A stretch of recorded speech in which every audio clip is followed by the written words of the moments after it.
A proud battalion getting a huge welcome home. Number 1 and Number 2 companies deployed as the Kabul Support Unit from February to August this year. A challenging 6 months during a time of transition. Well, there was a lot of uncertainty being in Kabul, centre of the politics of Afghanistan, the elections. We still don't have a new president, but I think there'll be one shortly. We'll see what happens. So there we had the elections, the first round on the 5th of April and the second round later on in June. So a little bit of uncertainty, a little bit of attention as a result of that. But when there were incidents, it was great to see that the Afghan security forces were taking the lead in dealing with all of them. He's delighted with the welcome they received. It's a big pat on the back for all the soldiers who've taken part in the operational tour. Great to see them getting such recognition and nice for us to be there for the families to see as well. Both companies were tasked with protecting UK bases and ensuring safe movement across Kabul. They were also responsible for all UK civilian and military personnel.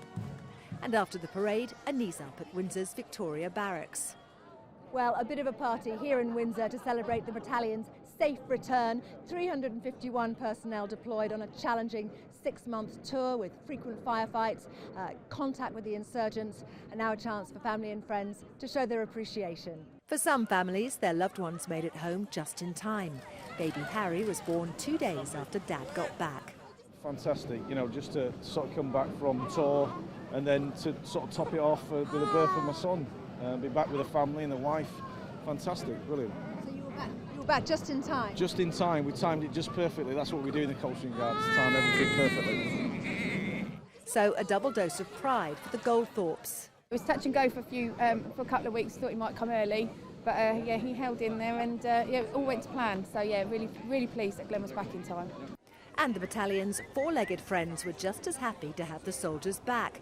6-year-old Labrador Gunner and his owner stayed in touch via Skype during the 6-month tour.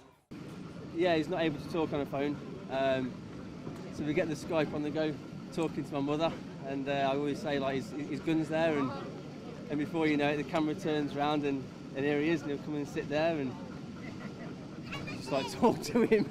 How bad does that sound? I've got a real feeling that he might have missed you. Yeah, we did, yeah.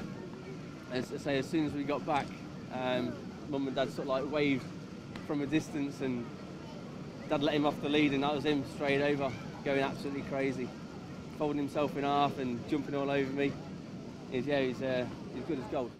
The battalion's second homecoming parade takes place in London next month and will serve as a farewell for over 150 serving and former members of the Coldstream Guards who will be taking part in a 270-mile cycle ride from London to France. But for now, it's a chance to relax with family, friends and colleagues and reflect on a job well done. Victoria Smith, Forces News, Windsor.